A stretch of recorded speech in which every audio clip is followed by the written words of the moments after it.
Stranger Things has done absolute wonders for Dungeons & Dragons and bringing it to a wider audience. But I think it's time we return the favor. Let's bring Stranger Things into Dungeons & Dragons. Because this is D&D builds where we have an outlet to make all sorts of ridiculous Dungeons & Dragons builds and stop driving the people in our lives insane with them. We're going to be doing a full party build here, so we won't be diving too in-depth on any of them, but we'll still make sure to hit the classes and subclasses as well as some important little notes about each of them. If you want all of the specifics for every single character I mention here, feel free to check out my Patreon like these incredibly awesome people because they have access to character sheets, the Discord, early access to videos, and tons of other perks, so if you want any of that, feel free to check it out. With Season 4 Part 2 on the way, I really just had to dive into this, but don't worry, I'm going to do my best not to spoil a single thing from the latest season, at least outside of what we already see in the trailers. Let's dive into one of the most iconic characters from the series, Eleven. She obviously has some magical powers that we're definitely going to want to dive into, and since Elle is a little different than most humans, I would grab the human variant race, whereas most of the other Stranger Things crew would just be straight humans. This allows us to pick up a feat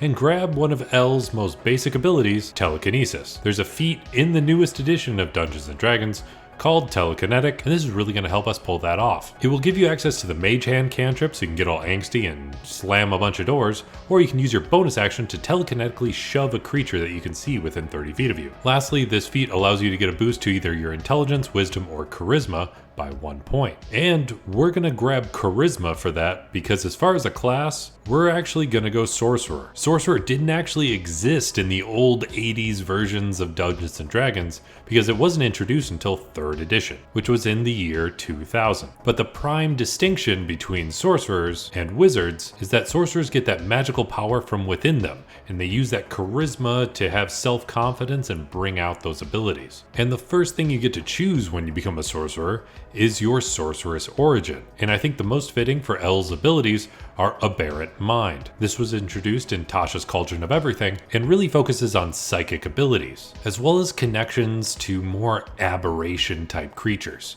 And most of what we see in Stranger Things feels like aberrations more than anything, although there's definitely a few demons and monstrosities probably thrown in from time to time. As you level up, you get access to detect thoughts, calm emotions, dissonant whispers, mind sliver, and even telekinesis, which is one of Elle's main abilities. And as she gets stronger, she even gets access to psychic defense, really being able to defend herself from other mental attacks, which is really going to come in handy. So you might be able to start making a dent in the creature from Season 1, the Demogorgon. While in the show they have this more plant blooming face thing that's utterly terrifying, in D&D they're actually a bit more fiend-like and depicted as a multi-headed baboon demonic creature thing. But that difference doesn't mean they're nothing to be trifled with. They are insanely strong. They even have an ability called Maddening Gaze that causes their enemies to just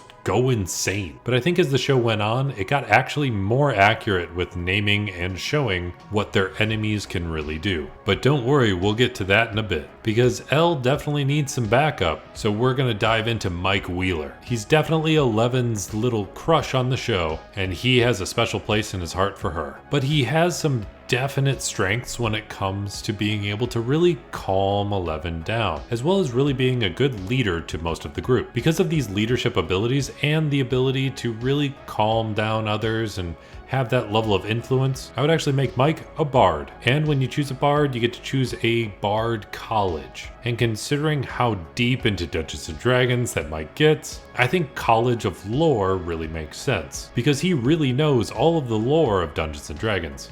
And then as he levels up, I would give him the feat Inspiring Leader, allowing you to give a bunch of your allies temporary hit points equal to your level plus your charisma modifier. Otherwise, as far as spells, I would really make sure to focus on spells that primarily exist just for helping out your allies, and make sure to throw in calm emotions and suggestion for how you deal with Elle. As we start making our way from Stranger Things Season 1 to Season 2, I gotta focus on a fan favorite, Steve. With his use of that nailed bat, I really wanted to dive into Barbarian, especially since in the most recent season we do see him with without a shirt a handful of times. Unarmored defense is what barbarians are all about, but it's hard to ignore that hair. And that hair comes with some definite charisma. So since we know he's a frontline fighter and we got some charisma to work with, I would make him a paladin. Make sure to use Steve to smite the crap out of any Demogorgon you come across with that nailed bat, and then take an oath. As far as an oath, I know he really does well with the ladies, but it sounds kind of gross to make that into some sort of oath of conquest, and I feel kind of weird even saying that. So instead, I was really tempted to take Oath of Redemption, as it seems like Steve has a full redemption arc throughout the show, but really I can't help but go with Oath of Devotion. He's a very devoted friend, and they have the ability to use their channeled divinity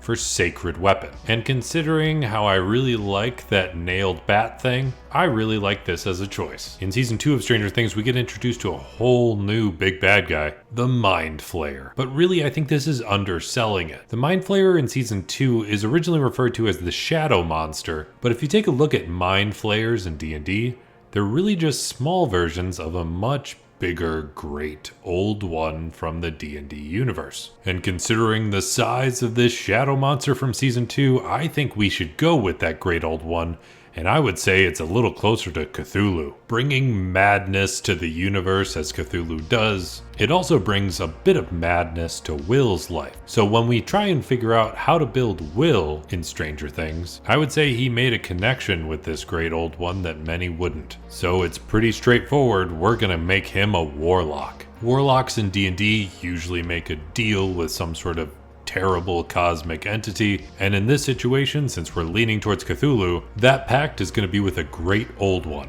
Warlocks of the great old one get access to an awakened mind, their thoughts are shielded from people like Elle, and they have access to spells like Dissonant Whispers, Clairvoyance, and even Avard's Black Tentacles. But backing Will up along with Elle and Mike is Lucas and the newly introduced in this season, Max. Lucas likes to outfit himself in a combat bandana and get ready to fight, so I'm going to make him a fighter. While he may not be particularly skilled, he's still willing to get in there and help out. So without a particular specialty, we're not going to go something like Battle Master where you have tons of specialized maneuvers.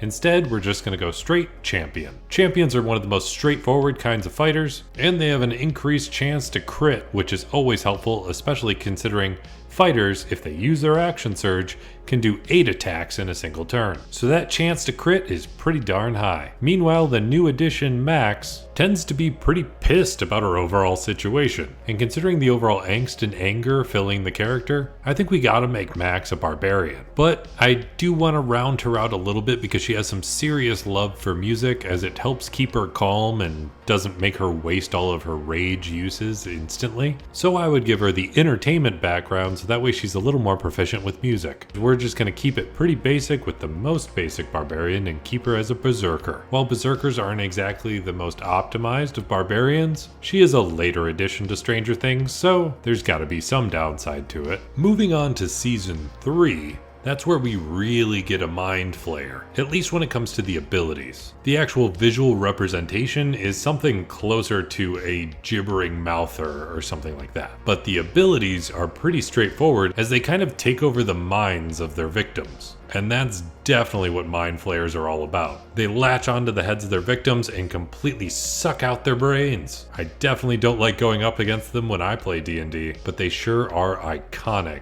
as far as a creature to go up against. In this season, we really get to round out 2 more characters for sure, one of which being Dustin. While there may be that cheesy, never-ending story moment, he's really the character with all the gadgets. And there's definitely a class in D&D that's all about gadgets, the Artificer. I've built plenty of them before, but for Dustin, I'd probably stick with a Battlesmith because he's not really using a ton of guns and he doesn't really wear mechanical armor or anything like that, but he knows how to use that radio equipment, which pretty much nobody else has any idea how it works. And with his overall great grades and high intelligence, this intelligence-based class really just makes sense. He'll be able to do plenty of magical tinkering and definitely utilize spells to help communicate over long distances. One of the other characters that's rounded out even more is Hopper. I would give him a background as a soldier, as he did go through Vietnam, and then just go pure fighter. He tends to be a bit more strategic and try and plan things out. Plus his military training, I have to give him the Battle Master subclass. But he is one of the few Stranger Things characters I would definitely give a multi-class to. He was more than willing to go live in a cabin out in the woods to help protect Elle, and he knows how to set traps and snares, so I would also give him a handful of levels in Ranger, so that way he's a bit more proficient at setting those traps and living in the wild. The last character I just gotta give a quick nod to is Murray. While he may be a ridiculous conspiracy theorist, he's actually right some of the time, and not to spoil too much, as he tends to harp on it quite a bit in season 4, but he's actually been training quite a bit in karate, even if it is not necessarily against adults. So if you want to throw a quirky Murray into your campaign, make sure to include a conspiracy theory loving monk.